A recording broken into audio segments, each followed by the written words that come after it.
I'm writing this as a cautionary tale to those who plan on studying abroad in the future. I don't mean to discourage you from going in the first place, it's more like I just want you to be aware of this so that something like this doesn't happen to you too. I guess I should explain a little bit. Last summer, I was selected to participate in the study abroad program that would be centered in Rome for several months. Like anyone would be, I was elated. I had never been out of the States before, so this was going to be a real adventure for me. In the weeks that followed, I happily packed anything and everything I could fit into my suitcase. I will be the first to admit that I had way overpacked for this trip. I was nervous about leaving my parents for the first time, but I was also excited for the newfound freedom I would have while in Europe. Before I knew it, my parents were dropping me off at the airport, and I was boarding a 19-hour flight to Rome.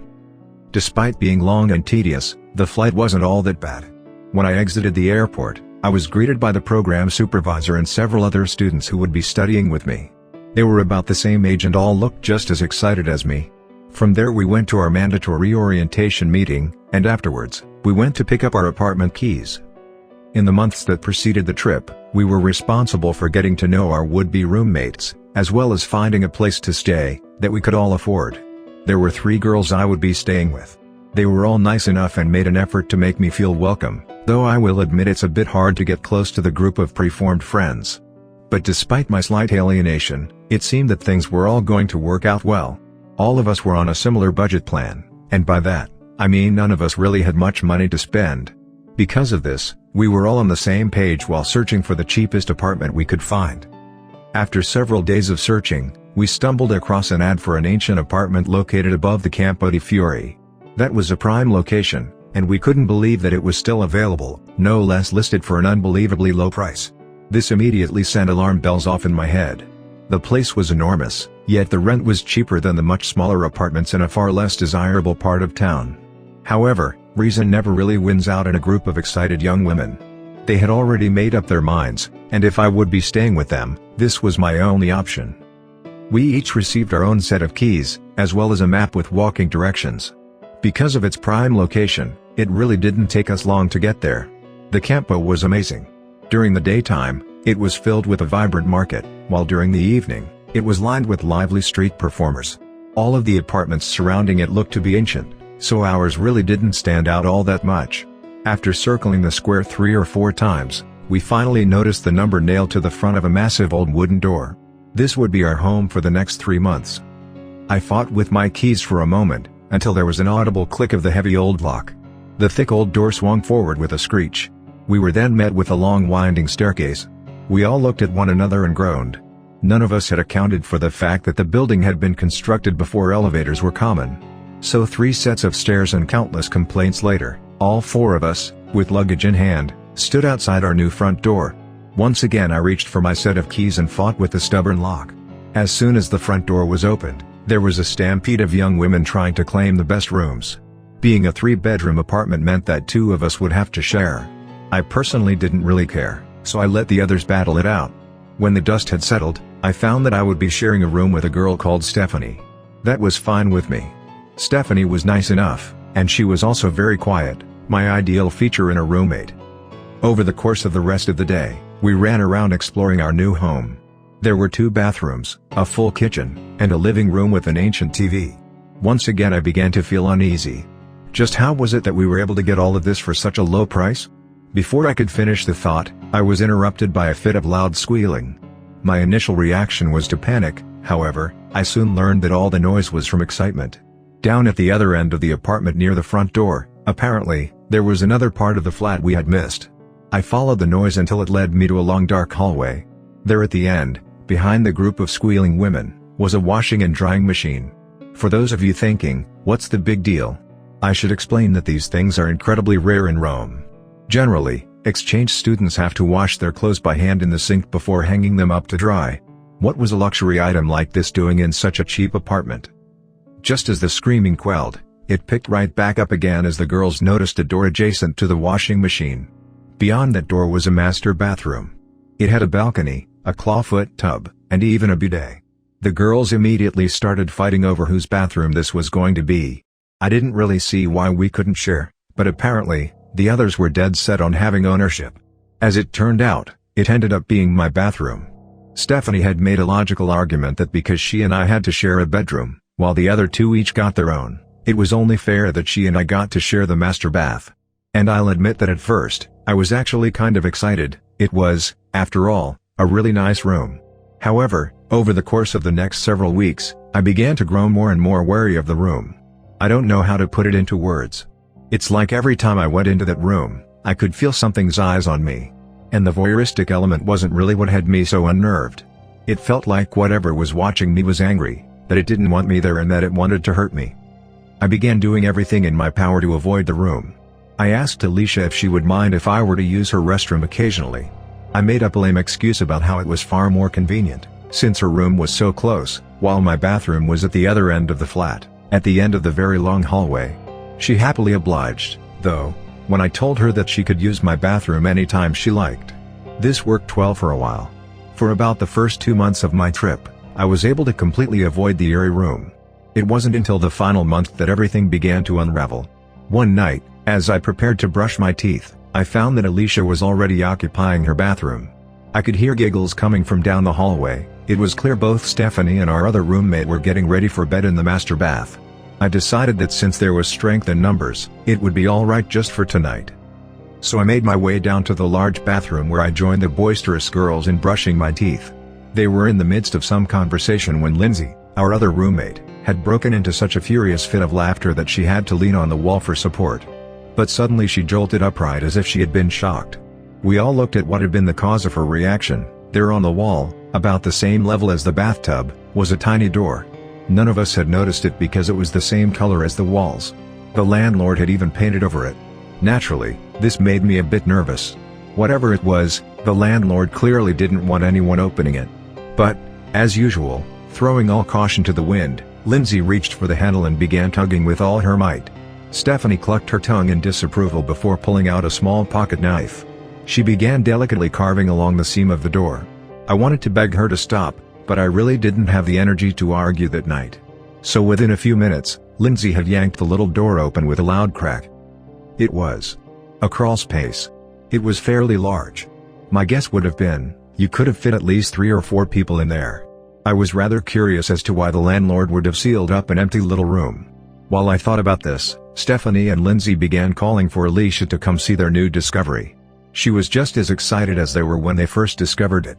However, as could be expected, this excitement waned over time and eventually, the crawlspace was just turned into storage for a few towels and laundry baskets. In the following days after the unsealing of the crawlspace, things started to go from eerie to downright terrifying. Annoyingly, Alicia had changed her nightly routine so that I could no longer use her bathroom in the evenings. Once again I was back in the large bathroom, all the while, the feeling that I was being watched growing worse and worse. I began to get so paranoid each time I went into that room, that I would literally jump at the slightest noise of pipes settling, and as soon as I was finished, I would run at full speed down the hallway and close the door behind me. For some reason, I seemed to be the only one feeling this way. It's not like I could have told the other girls either. I was already enough of an outcast as it was. So I just kept to myself and hoped it would go away eventually. Unfortunately, that wasn't the case. One night, as I was getting ready for bed, I found myself alone in the bathroom. As I stood in front of the mirror brushing my teeth, something set the hairs on the back of my neck straight up. There was a faint rustling noise. Not the kind that could have been caused by my roommates at the other end of the flat. Any noises caused by them would have had to have been quite loud to reach me all the way at the end of the long hallway. No, this noise was very faint, the sound of someone gingerly shuffling things around. I stood completely silent, terror filling me. The soft rustling noise was coming from inside the crawlspace. I turned on my heels and ran down the hallway to grab the attention of my roommates. I tried to explain to them what happened, but all that came out were incoherent murmurs. Eventually, I managed to stutter something. Something's inside the crawlspace. They looked at me with fear and confusion in their eyes. As a pack, we moved together down the hallway into the bathroom. I nearly fainted when I saw the tiny door hanging fully ajar. Though this discovery filled me with horror, Alicia immediately pointed to the balcony's sliding door. Stephanie had left it open to air out the bathroom, after having taken a shower several hours ago. She peeked her head out the door and pointed to the slanted rooftop adjacent to ours. There was a pigeon's nest occupied by a few birds. The girls surmised that a pigeon must have found its way in and was the cause of the disturbance. They all had a good laugh as we made our way back to the living room.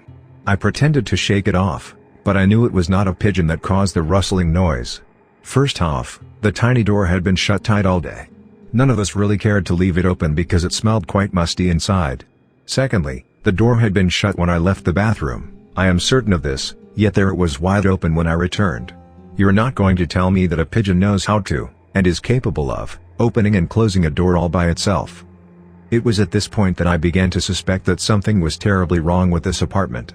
When I got back to my room, I pulled out my laptop and called my best friend via Skype. She had always been the skeptical and methodical type, however, she also kept an open mind towards things that were hard to explain. I decided that out of anyone, she was probably the best to talk to about my situation. As I expected, she was initially quite doubtful. Though she also agreed with me that a pigeon was quite likely not the source. She asked me if I had any photos of the Crawlspace. She said that if she could see it, that would help her to understand a little more clearly, and possibly help her to come up with a more logical explanation.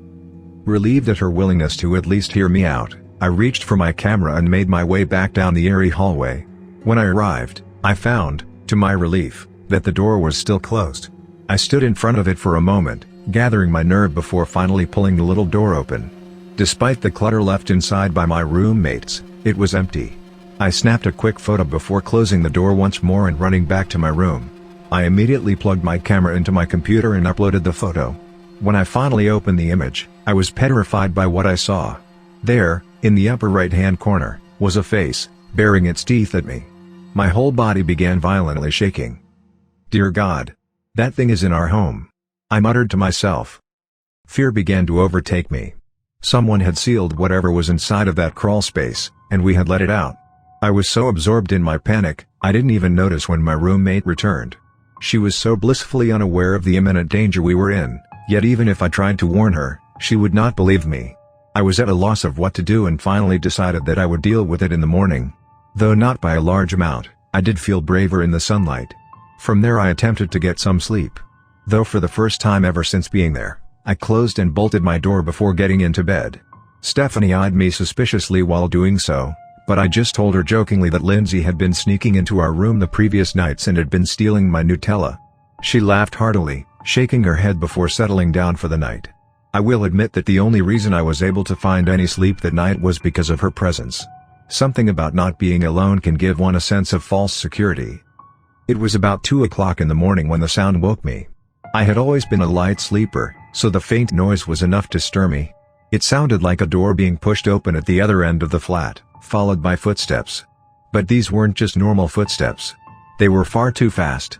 It sounded like someone was running at full speed from the foyer to the living room and all about the apartment. But these weren't heavy footfalls like the kind you would expect from a running person. They were very light, almost unnaturally so. My initial reaction was to assume it was either Alicia or Lindsay, so I got up and stuck my ear to the wall behind me that separated Lindsay's room from mine. I could hear her faint but steady breathing. She was clearly asleep, it wasn't her. I then crossed over to the other side of my room near the door and once again stuck my ear to the wall. Alicia's snoring was quite audible, there was no way it was her. I slowly began to grow fearful as I turned in a last resort to see if Stephanie had perhaps gotten up, but I could plainly see her resting form silently rising up and down. A shiver went down my spine, and I nearly screamed when I realized that the footsteps had come to a stop outside of my door. Despite all the lights being out, I could clearly see the looming dark shadow of a form through the tiny crack at the foot of my door. I dared not move. Whatever it was just standing there. Waiting. Then to my horror, my doorknob slowly began to jiggle. Gently at first, but then growing violent at the realization of it being locked. The noise of it eventually woke my roommate. She sat up, blinking in confusion. That instant the jiggling of the doorknob stopped. She asked me just what the hell I was doing and if I knew what time it was. I told her it wasn't me. I told her that whatever had opened the door to the crawlspace the previous day had come back. But she just furrowed her brow at me and said that I needed to get more sleep. The next day I made an appointment with my program supervisor. I told him that I just needed to go home. He tried to tell me that I was just homesick and that it would pass, but I insisted. He eventually gave up and let me call my parents. They were confused but understanding.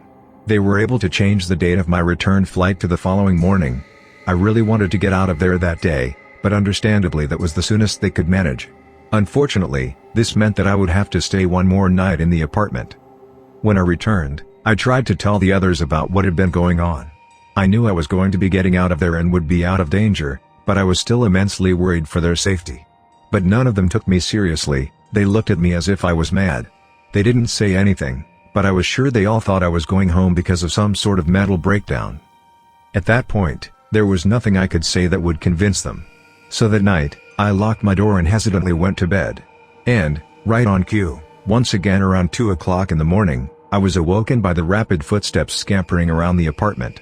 I could hear the door to the bathroom begin to creak open, followed by the door at the end of the hallway. The footsteps grew louder and faster as they moved through the apartment. And finally, once more they came to a pause outside of my door. I could hear breathing this time, slow and heavy. I sat up in panic, and to my horror, I saw that Stephanie had forgotten to lock the door behind her after getting up to use the restroom. It was right outside my door and I did not know if I had time to jump up and try to lock it, before the thing realized there was nothing blocking its way. I hesitated a moment too long, and by the time I had sat up straight in my bed, the handle slowly began to turn. I froze in terror as the door cracked open, revealing my tormentor. It stood there ominously in the doorway, staring me down. Its eyes protruded slightly from its skull and gave off a very faint bluish light. It didn't appear to have a nose, only slits where the nostril should have been. It had the teeth of a man, but had no lips, giving it the impression of an eternally toothy snarl. Its grayish-white skin was waxy and stretched tight over its bony face. The rest of its skeletal form was hard to make out, as it was almost entirely enveloped in shadows. After pausing for a moment in the doorway, it began to head toward me. As it moved, its body let out sickening cracks. I sat there, still petrified by fear, until it had made its way to the foot of my bed. Its heavy breaths were deafeningly loud. I don't know how Stephanie slept through it. The air had begun to smell sour and stagnant. With frightening speed, it jolted to the other end of the bed, mere feet from me. I gagged at the smell of it, like sulfur and rotting flesh. Slowly it unfurled one of its gnarly hands and proceeded to reach for me. Not until it was several inches away did I finally find my voice. I screamed as loud as I possibly could, and it halted in its tracks. Stephanie shot up from her bed, visibly frightened. The creature hunched over on all fours and fled from the room, with unsettling movements that recalled those of the spider. A moment later Stephanie switched the light on and looked at me furiously. She demanded to know what the fuss was all about. I told her exactly what had happened, but she just called me a nutcase. The taxi came to pick me up very early the next morning. The sun had not even risen by the time it arrived. None of the girls came to see me go, but I expected this. After loading my luggage into the trunk, I climbed into the back seat of the old cab. It had driven right through the square and was sitting at the base of my apartment. When I leaned to look out the window, I could see where my room had been. My face contorted into a mixture of panic and concern. There, looking out of my old window, was the creature. Its unblinking eyes bore into me, and its lipless mouth curled into a snarling grin. Before I could say anything, the cab driver had taken off, leaving that hell house far behind. I tried to warn them. I really did. I did everything in my power to try to warn them of the danger that they were in, but none of them listened to me. There was no way I could have stopped what happened after I returned home. You see, several weeks after returning to the United States, I received a phone call from the program director.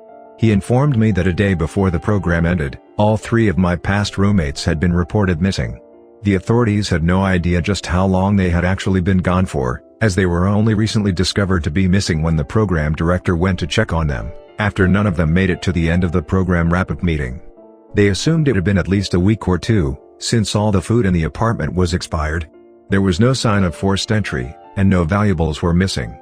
The only notable detail mentioned in the report was that when they arrived on the scene, there was a strange little door hanging ajar in the bathroom. And when they approached it, they were met with a powerful odor coming from no visible source. The official report has them declared as missing, but I know that they're all dead. I know that I'm incredibly lucky to have made it out with my life. I think the only reason I'm still alive today is because I fled thousands of miles and across an ocean. Despite their unwillingness to listen, I still feel an unimaginable amount of guilt over what happened to those girls. That's why I'm writing this now. I may not be able to go back in time and save them, but maybe I can prevent this from happening to you. Please heed my warning. If you ever get the opportunity to study abroad, keep this in mind. If it seems too good to be true, it probably is. And whatever you do, Don't stay on the third floor of the ancient yellow apartment complex above the Campo di Fiori. There's something there. Something evil.